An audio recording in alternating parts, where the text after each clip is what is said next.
하나님의 아들 예수 그리스도의 복음의 시작이라는 제목으로 말씀을 전하도록 하겠습니다. 오늘부터 이제 마가복음에 있는 말씀을 우리가 살펴보기로 원하는데요. 마가복음에 나타난 예수님이 과연 어떤 분이신가 말씀을 통해서 살펴봄으로 복음에 대한 선명한 이해가 있기를 주의 이름으로 축복합니다. 우리가 읽었던 1절 말씀을 다시 한번 읽어볼까요? 다시 한번 읽어보겠습니다. 시작. 하나님의 아들 예수 그리스도의 복음의 시작이라. 이 말씀을 보시게 되면 우리 하나님의 아들, 누가 하나님의 아들이라는 것이에요? 예수님이 하나님의 아들이라 라고 말씀하고 있습니다. 또 예수님이 누구라고 말씀하고 있어요? 예수님이 그리스도다 이렇게 말씀하고 있고요. 또 우리 예수님이 또 복음이다 라고 말씀하고 있습니다. 바로 우리 예수님, 하나님의 아들이신 우리 예수님께서 그리스도이시며 그 예수님이 곧 복음이다. 그리고 그 예수님께서 인간의 몸으로 이 땅에 오심으로 그 복음이 시작되었다라고 하는 것을 오늘 말씀을 통해서 우리에게 알려주고 있는 것입니다. 좀 더 구체적으로 오늘 말씀 1절에서 우리에게 말씀해 주는 바가 무엇인지를 좀 더 말씀을 통해서 우리가 살펴보는 시간을 갖도록 하겠습니다. 첫 번째, 예수님이 하나님의 아들이시다라고 하는 것을 말씀하고 있습니다. 하나님의 아들이라고 하는 것은 우리 예수님의 그 본질의 신적 본질을 가지고 계시다라고 하는 것을 말씀해 주고 있는데요. 소가 새끼를 낳으면 뭐라고 얘기를 합니까? 그 소의 새끼를 송아지라 얘기하고, 말이 새끼를 낳으면 그 말의 새끼를 망아지라고 이야기를 하죠. 그리고 사람이 자녀를 낳으면 사람이 낳은 자녀는 뭐예요? 아기지만 사람이죠. 그렇죠? 사람이고, 그러면 하나님의 아들은 누구를 말하고 있어요? 하나님의 아들은 곧 하나님이시다라고 하는 것을 말씀해주고 있는 것이에요. 오늘 본문에서 그것을 말씀하고 있는 것입니다. 하나님의 아들이기 때문에 우리 하나님에게 종속된 개념으로서 우리 예수님이 조금 모자라거나 우리 성부 하나님보다는 조금 못한 존재가 아니라 바로 우리 예수님도 성부 하나님이 가지고 있는 신적 본질을 가지고 있는 하나님이시다라고 하는 것을 말씀하고 있습니다. 그래서 그 영광과 능력과 권세가 성부 하나님과 동일하시다. 신적 본질, 우리 하나님과 성부 하나님과 동일 본질로서 우리 성자 하나님이 계시다고 하는 것을 바로 하나님의 아들로 표현하고 있는 것입니다. 바로 우리 예수님이 하나님의 아들로서 곧 하나님이라고 하는 사실을 믿는 저와 성도 여러분 되시기를 주의 이름으로 축복합니다.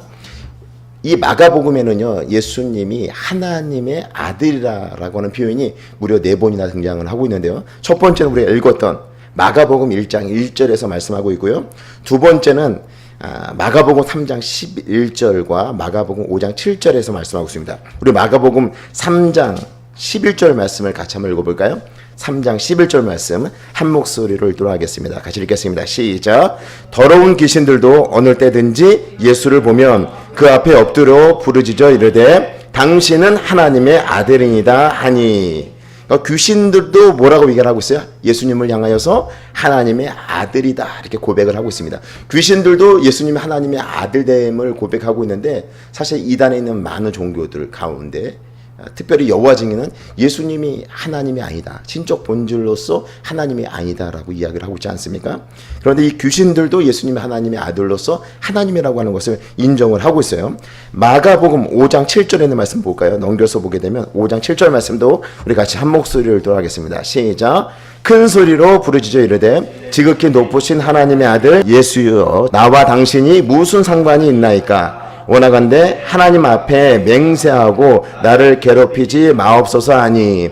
여기서도 보게 되면 예수님을 뭐라고 표현하고 있어요? 하나님의 아들, 지극히 높으신 하나님의 아들 예수여 이렇게 표현하고 있지 않습니까? 귀신들도 예수님이 하나님의 아들, 하나님이라고 하는 것을 알고 있었다고 하는 사실이죠.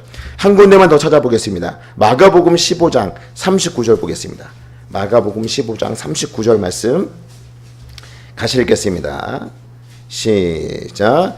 예수를 향하여 섰던 백부장이 그렇게 숨지심을 보고 이르되 이 사람은 진실로 하나님의 아들이었도다 하더라. 백부장, 그러니까 예수님께서 십자가에 못 박혀 돌아가시는 그 장면을 바라보았던 이 로마의 백부장도 예수님이 숨지시는 그 모습을 바라보면서 진실로 하나님의 아들이었다 이렇게 고백을 하고 있는 것이죠. 이 말씀을 통해서 이 마가복음에서 우리에게 강조하는 바가 무엇인가 하면 바로 예수님이 하나님의 아들이시다라고 하는 것을 알려주고 있습니다. 뿐만 아니라 예수님께서 세례를 받으실 때 하늘로부터 음성이 들렸잖아요. 그 음성이 들린 말씀 가운데 이는 내 사랑하는 아들이요, 또 변화산상에서 예수님께서 변화된 모습으로 나타나셨을 때 역시 이는 내 사랑하는 아들이요. 이런 표현, 성부 하나님께서도 예수님을 하나님의 아들로 인정하셨다고 하는 것을 우리에게 알려주고 있습니다. 이렇게 예수님은 누구시라고요? 우리 하나님의 아들이다라고 하는 것을 말씀해 주고 있습니다. 우리가 뭐 하나님의 아들됨, 예수님이 하나님의 아들됨에 대해서 믿지 않는 성도는 없을 거예요. 적어도 이 자리에 우리 제공교회에 속한 모든 성도들은 우리 예수님이 하나님의 아들 되심을 믿지 않습니까? 이런 고백을 하잖아요. 예수님이 하나님의 아들됨을 고백합니다. 근데 중요한 것은 무엇인가 하면 마귀들도 하나님의 아들됨을 인정하고 마귀들도 하나님의 아들 되신 예수 그리스도 앞에서 벌벌 떨었다고 하는 것을 말씀을 통해서 우리에게 알려주고 있지 않습니까? 그런데 하나님의 아들됨을 인정하는 것으로만 끝나는 것이 아니라 그 하나님을 어떻게 해야 돼요? 하나님의 아들 되신 예수님을 인격적으로 신뢰하느냐 그렇지 않느냐가 훨씬 더 중요하다고 하는 사실이죠.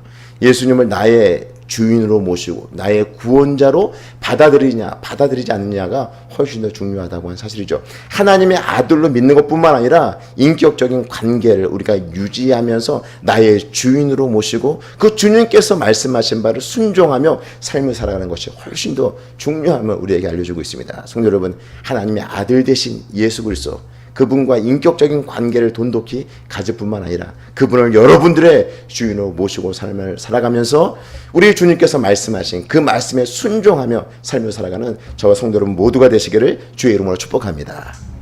그렇다면 이 하나님의 아들 되신 하나님이신 예수님께서 왜 인간의 몸으로 이 땅에 오셨는가? 온 우주 만물을 창조하신 하나님, 그 하나님이신 예수님께서 하늘에 계시면 되잖아요. 삼위 하나님으로 계시면 되는데 그 하나님의 아들 예수 그리스도께서 인간의 몸으로 이 땅에 오신 이유가 무엇인가 하면 바로 우리의 죄의 문제를 해결해 주기 위해서 이 땅에 인간의 몸으로 오셨다고 하는 사실입니다.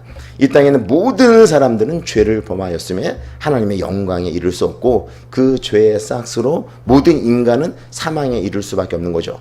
인간의 그 어떤 노력으로도 구원을 받을 수 없기에 바로 하나님의 아들이신 예수 그리스도가 이 땅에 인간의 몸으로 오셨다고 하는 사실입니다. 죄의 문제를 인간이 해결할 수 없기에 죄가 없으신 하나님의 아들인 예수 그리스도가 이 땅에 인간의 몸으로 오신 거라고 하는 사실이죠. 뿐만 아니라 우리를 구원하기 위해서는 사람이 우리를 구원할 수 없잖아요. 사람이 우리를 구원할 수 없어요. 왜 사람이 우리를 구원할 수 없는가 하면 죄가 없는 사람이 존재한다 하더라도 그 사람이 우리를 구원할 수 없는 이유는 하나님께로 가는 길을 모른다고 하는 사실이에요. 하나님께로 가는 길, 그 길을 인도할 수 있는 분은 누구밖에 없어요? 예수님밖에 없죠. 우리 하나님밖에 없어요.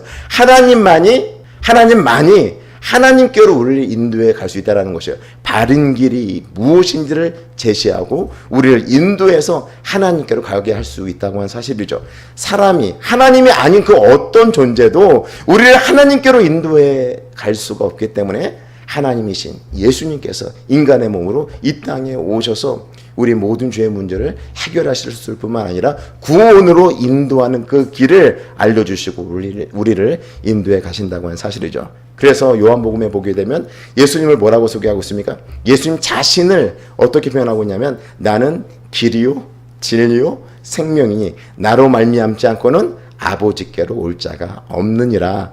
예수님이 하나님의 아들로서 하늘에서 내려오신 분이시기 때문에 바로 하늘로 가는 그 바른 길을 정확하게 알고 있고 그 길을 인도하시는 분이 바로 우리 예수님이다라고 하는 사실을 우리에게 알려주고 있는 것이죠.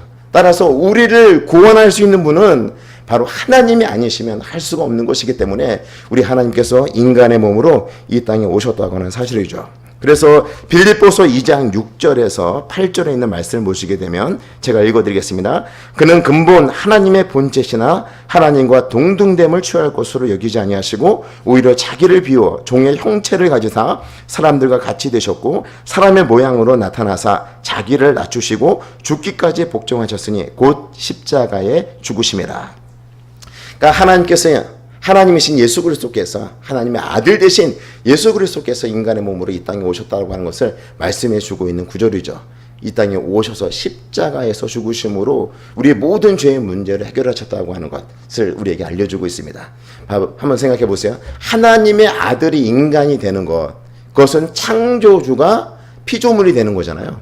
하나님의 아들이 하나님, 온 창조, 그러니까 하나님과 함께 이 온 우주 만물을 창조하신 그 예수님께서는 창조주이신데 인간이 된다고 하는 것은 피조물이 되는 것을 말씀해 주고 있는데, 만약에 우리가 사람이 뭐 소나 돼지가 된다고 한번 생각해 보세요. 만약에 우리가 소가 될 수 있고 돼지가 될 수 있다고 한다면 그것도 우리는 견딜 수 없는 비참함이다, 이렇게 표현할 수 있겠죠.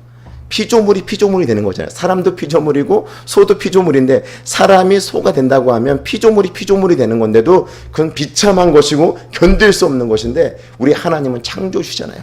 우리 예수님은 창조주 하나님이시잖아요. 그 예수님께서, 창조주이신 예수님께서 인간이 된다라고 하는 것, 이 피조물이 된다고 하는 것은 가장 큰, 뭐 말로 표현할 수 없는 그런 비참함이다라고 말씀드릴 수 있는 것이죠. 우리 예수님께서 이런 비참함을 선택한 이유가 무엇이에요? 저와 우리 성도 여러분들을 사랑하기 때문에, 그 사랑에 근거하여서 우리 예수님이 사람이 되어서 이 땅 가운데 오신 것이고 우리의 죄의 문제를 해결하신 것이다라고 하는 것을 우리에게 알려주고 있는 것이죠. 우리는 이 말씀을 통해서 이 놀라운 사랑을 베풀어 주신 하나님의 은혜에 감사하는 거죠. 하나님이 사람이 되어서 우리 모든 죄의 문제를 해결하셨다고 한 사실, 이 사실로 인하여서 감격하며 기뻐하며 삶을 살아가는 저와 성도 여러분 되시기를 주의 이름으로 축복합니다. 그래서 예배드리는 이 시간이 얼마나 귀중한지 몰라요. 기도하는 그 시간이 우리에게 얼마나 좋은 시간인지 몰라요. 바로 우리 하나님께서 우리를 사랑함으로 통해서 예수님을 보내주시고, 예수님을 통하여서 우리가 하나님의 귀한 자녀가 되어서, 그 하나님의 놀라운 사랑으로 우리가 하나님의 귀한 자녀가 되어서 예배를 드리고 기도할 수 있는 그런 특권들을 우리에게 주셨다고 하는 사실을 기억하시고, 하나님의 그 사랑에 늘 감사함으로 화답하는 저와 성도 여러분의 삶이 되시기를 주의 이름으로 축복합니다. 이렇게 우리 예수님이 하나님의 아들 되심에 대해서 우리가 마가복음을 통해서 좀 더 구체적으로 살펴보는 그런 시간들을 앞으로 갖게 될 것입니다. 두 번째는요, 우리 예수님을 어떻게 표현하고 있습니까? 다시 마가복음 1장에 있는 말씀을 보시겠습니다. 하나님의 아들 예수 그리스도의 복음의 시작이라. 여기서 하나님의 아들 예수를 그리스도라고 표현하고 있지 않습니까? 그래서 예수님의 이름이 예수예요, 아니면 그리스도예요? 이렇게 물어보는 사람들이 있어요. 그리스도가 예수님의 이름이에요? 예수가 예수님의 이름이에요? 이런 질문을 하는 사람들도 있는데, 제가 오태승 목사인데 제 이름이 뭐예요? 제 이름은 오태승. 목사는 뭐예요? 호칭이죠. 호칭이 나타내는 것은 그 사람의 역할이죠. 제가 목사로서의 역할을 감당하기 때문에 오태승 목사라고 하는 호칭이 뒤에 붙는 거죠. 바로 예수님이 예수 그리스도, 그러면 그리스도는 뭐예요? 호칭을 말하는 거죠. 호칭. 우리 예수님의 역할이 무엇인가? 바로 그리스도다라고 하는 것을 말씀해 주고 있죠. 그러면 그리스도는 이 히브리어로 보게 되면 메시아라는 뜻을 가지고 있죠. 메시아는 기름 부음 받은 자라고 하는 뜻을 가지고 있고요. 왕, 제사장, 선지자들을 세울 때 이렇게 기름 부어서 세웠어요. 이 압제 가운데 있었던 이스라엘 백성들은 누구를 기다렸냐면은 바로 왕, 제사장, 선지자의 역할을 감당하면서 바로 이스라엘을 구원할 구원자를 기다리고 있었어요. 특별히 예수님이 오실 그 즈음에는 이스라엘 백성들이 기다렸던 그 메시아는 어떤 메시아냐면 다윗의 자손을 통해서 오실, 이 로마의 압제로부터 이스라엘을 해방시킬 정치적인 메시아로서 왕을 그들이 기다리고 있었어요.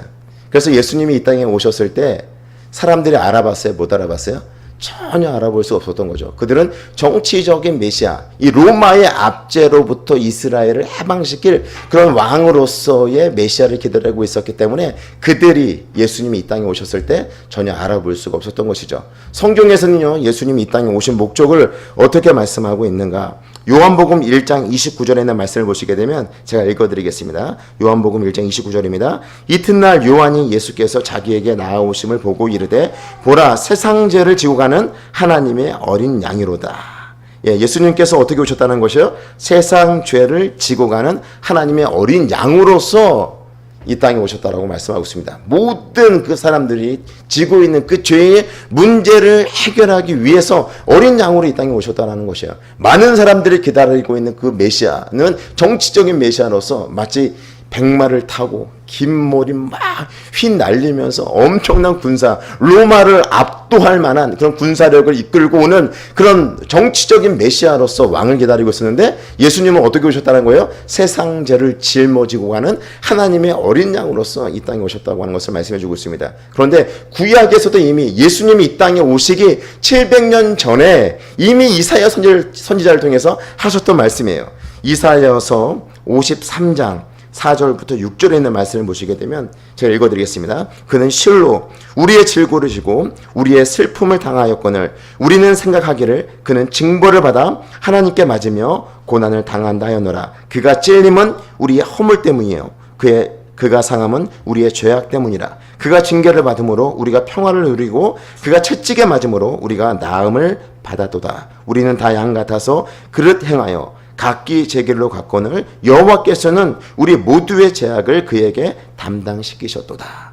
바로 오실 메시아의 모습을 보여주고 있는 것이죠. 바로 이스라엘 백성들이 생각하고 있는 그런 정치적인 메시아로서 로마의 압제로부터 풀어질, 그런 로마를 전복시키고 이스라엘을 회복시킬 그런 왕으로 오신다라고 성경을 말씀하고 있지 않고, 바로 이런 말씀, 이사야 53장에 있는 말씀처럼 모든 인류의 죄 문제를 해결하기 위해서 우리를 대속하실 그런 대속자로서의 구원자의 모습을 가지고 이 땅에 오실 것을 말씀해 주고 있는 것입니다. 저와 성도 여러분들은 어떤 예수님을 기다리다가 그 예수님을 만나게 되었습니까? 예수님과 함께 했던 그 제자들 있잖아요. 3년 동안 예수님과 동고동락했던 제자들. 예수님은요, 그 제자들에게 계속해서 여러분, 복음서에는 3번에 걸쳐서 내가 고난을 당할 것이다, 그리고 내가 죽을 것이다, 이 부분에 대해서 3번이나 얘기를 말씀을 하죠. 1차 순환예고, 2차 순환예고, 3차 순환예고.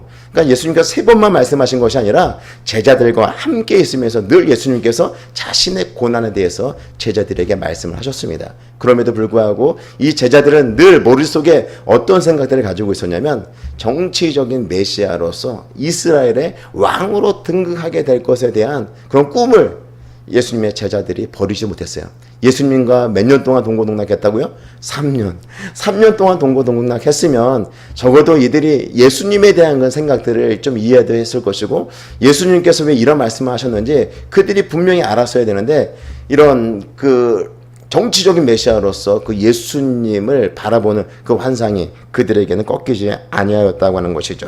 그래서 예수님을 따라가게 되면 얻을 그 영광들, 세상에서의 성공과 출세들, 내가 예수님을 따르고 예수님과 함께 있으면 분명히 우리 예수님께서 높은 자리에 오르게 될 것이고, 예수님이 높은 자리에 오르게 되면 나는 좌우편에 앉을 것이다 라고 하는 이런 생각들을 예수님의 제자들이 가지고 있었던 것이에요. 그러니까 예수님의 사역 말미에 제자들과 함께 제자훈련 마지막쯤 되었을 때에 가룟 유다는, 아, 이 사람은 내가 생각하고 있는 이 로마를 전복시키고 이스라엘을 회복시킬 그 정치적인 왕, 정치적인 메시아가 아니다라는 판단을 하게 되고, 결국 어떻게 합니까? 은삼십에 예수님을 팔아버리고 예수님을 배신해버리지 않습니까?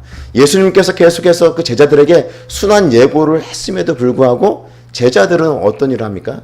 그런 다투와 경쟁하는 그런 모습들을 보여주고 있죠. 세베대의 아들 야고보와 요한 같은 경우는 주의 나라가 임하게 될 때, 그들이 생각하는 주의 나라는 어떤 나라예요?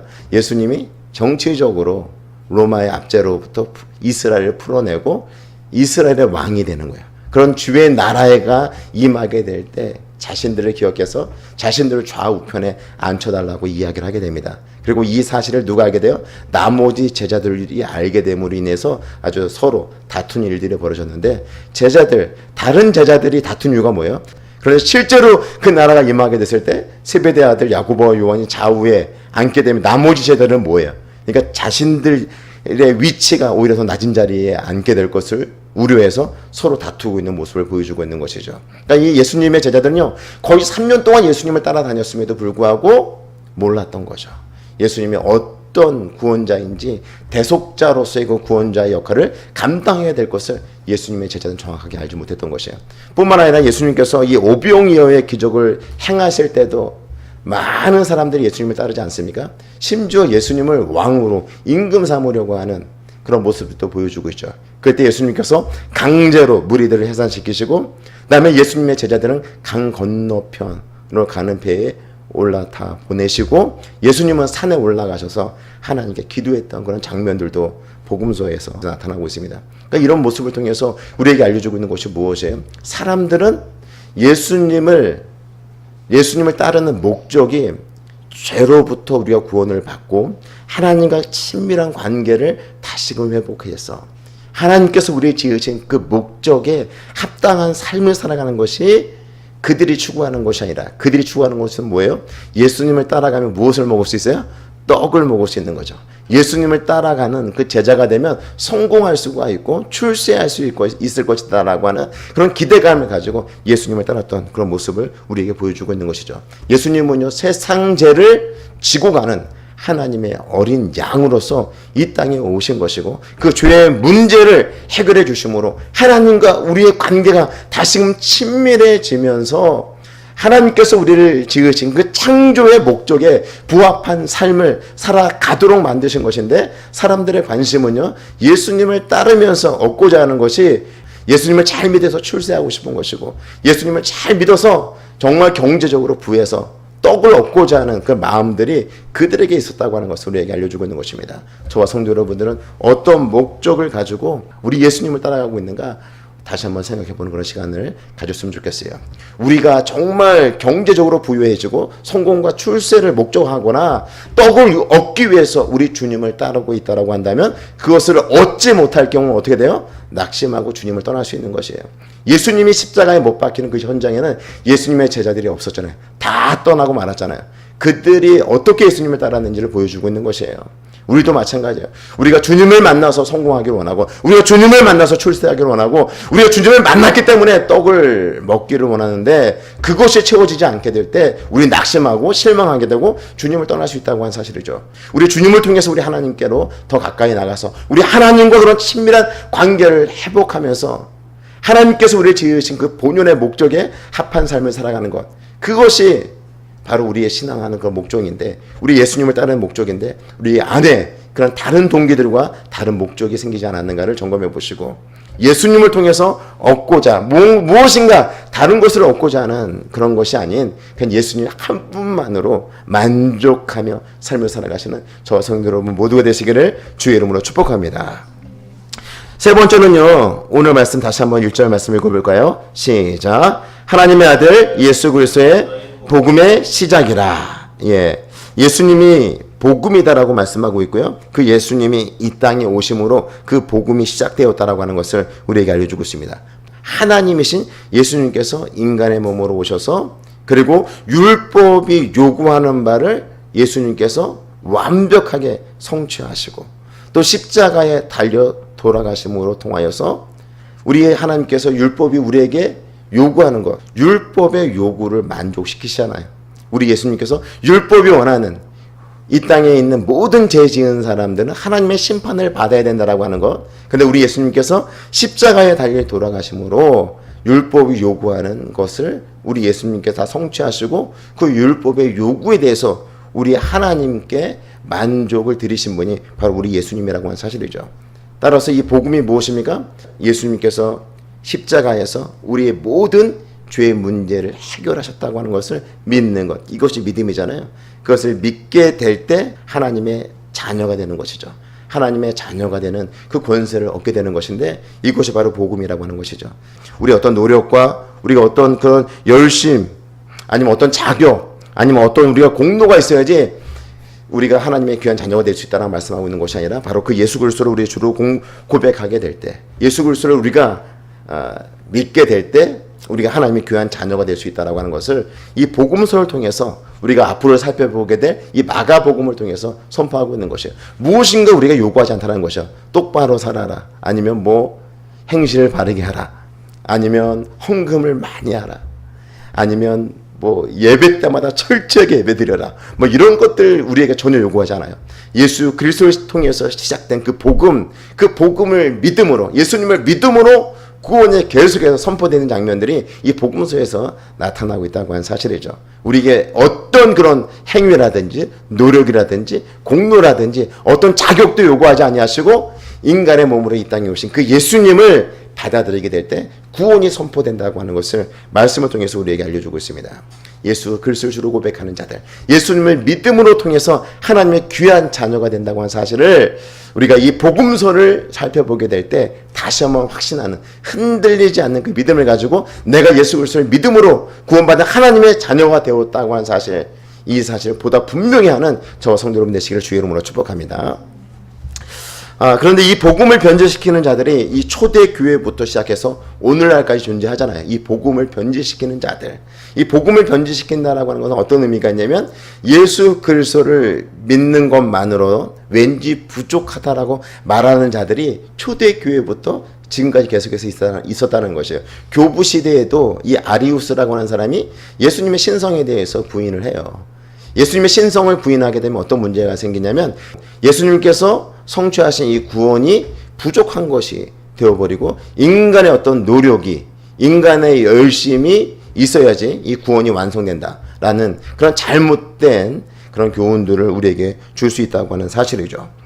또 이 초대교회 당시에도요, 갈라디아 교회 같은 경우가 다른 복음을 전하는 자들이 있었습니다. 갈라디아서 1장 6절 7절 말씀을 제가 읽어드리겠습니다. 그리스도의 은혜로 너희를 부르신 이를, 그러니까 은혜로 부름을 받았다는 거죠. 은혜로, 하나님의 은혜로 우리가 구원받은 것인데, 만약에 우리의 인간에 조금이라도 노력이 있으면 이 은혜라는 표현을 쓸 수가 없는 거죠.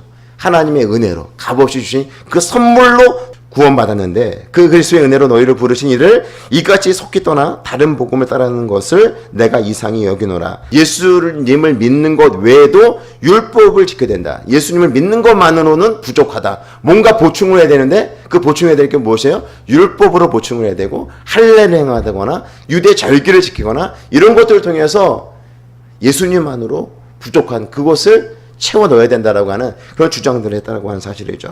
그래서 사도 바울은 뭐라고 얘기를 하고 있어요? 거짓 복음, 잘못된 복음을 전하는 자들은 저주를 받을지어다. 이런 말을 할 정도로 예수 그리스도께서 이루어 놓으신 이 구원이 부족하다라고 말하는 그런 자들 향해서 엄중히 경고하고 있는 그런 모습들을 보여주고 있는 것이죠. 그래서 다른 복음은 없나니 다만 어떤 사람들이 너희를 교란하여 그리스도의 복음을 변하게 하려 함이라. 예수 그리스도를 주로 고백하고 예수 그리스도를 믿는 자들에게 하나님께서 구원을 선물로 주시는 것인데 믿음 외에 그 어떤 것도 예수 그리스도가 이루어놓으신 구원에 첨가시킬 수 없다고 하는 사실이죠. 그러니까 저희 집으로 하나님의 교회 사람이 온 적이 있어요. 제가 목사인지도 모르고 찾아와서 초인종을 누르더라고요. 아내랑 저랑 같이 있었는데 들어오라 그랬어요. 들어오는데 두 사람이 같이 오더라고요. 한 사람은 훈련자이고 한 사람은 이제 학습하는 사람이야. 두 사람이 같이 들어와서 맨 처음에 설문조사하는 것처럼 이야기하다가 당신들 누구냐 정체를 이야기하라니까 얘기를 하더라고요. 하나님의 교회에서 왔다고. 그러냐고. 나는 여기 가까운 교회 다니는 목사인데 한번 이야기를 해보자고. 처음에 이야기를 하는데 뭐 별로 다른 걸 못 느끼겠는 거예요. 한 시간 정도는 뭐 당신들이 이야기하는 거 틀린 건 별로 없는 것 같다. 근데 당신들이 말하는 기독교가 구원을 받지 못하는 이유가 무엇이냐? 단도직입적으로 제가 물어봤어요. 물어봤더니 얘기를 하더라고요. 바로 이 기독교는 유월절을 지키지 않기 때문에 구원을 받지 못한다는 거예요. 유월절을 지켜야지 구원을 받는다라고 하는 그 이야기를 하더라고요. 그러면 유월절을 지키는 것이 예수님을 믿는 것보다 더 위에 있는 거잖아요. 우리 믿음으로 구원을 받는다라고 이야기하는데 그들은 뭘 해야 된다? 유월절을 지켜야지 구원을 받는다라고 이야기를 하니까 이상한 거잖아요. 그러니까 성경을 펼쳐놓고 우리가 믿음으로 예수님을 믿음으로 구원을 받는 것인데 유월절을 지킴으로 구원을 받는다라고 하면 이상한 것 아니냐. 이야기했더니 유월절을 반드시 지키라고 성경에서 말씀하고 있기 때문에 이 말씀을 지키지 못하면 구원을 받지 못한다고 이야기를 하는 거예요. 그래서 제가 역으로 질문했어요. 그럼 당신은 그 유월절을 완벽하게 지킵니까? 그랬더니 자기들은 지키려고 노력을 많이 한다는 거예요. 아니 완벽하게 지키냐고요? 그랬더니 완벽하게 지키지 못하는데 지키려고 노력. 완벽하게 지키지 못하면 구원 못 받습니다. 당신들도. 제가 이렇게 얘기를 했는데 그러면 제가 한 2시간 정도 복음에 대해서 쭉 설명을 해주고 나니까 이제 그 사람들이 이제 나갔는데 결국 무엇을 말하고 있는 것이요? 유월절을 지켜야지 구원을 받는다라고 하면은 그 유월절을 어떻게 지켜야 되는 거예요? 완벽하게 지켜야지 구원을 받는 것인데 결국 구원을 받을 수 없는 존재가 바로 연약한 인간이라고 하는 사실이죠. 오늘 말씀에서도 우리에게 말씀해 주고 있는 거예요. 예수 그리스도를 주로 고백하고 예수 그리스도를 믿어야지 구원을 받는 것이지 우리가 무엇을 해야지 구원을 받을 수 있다라고 주장하게 되면 그것은 거짓 복음이 될 수 있다고 하는 것을 우리에게 알려주고 있는 것이죠. 오직 예수 그리스도를 주로 고백하고 예수님을 제대로 믿고 바로 믿어야지 우리가 구원을 받는다고 하는 것. 우리에게 값없이 베풀어 주신 예수님을 통해서 우리에게 베풀어 주신 이 놀라운 구원의 은혜. 우리가 잘 간직하고 흔들림 없는 그 신앙을 가지고 또 열심히 주를 섬기는 저와 성도들 모두가 되시기를 주의 이름으로 축복합니다.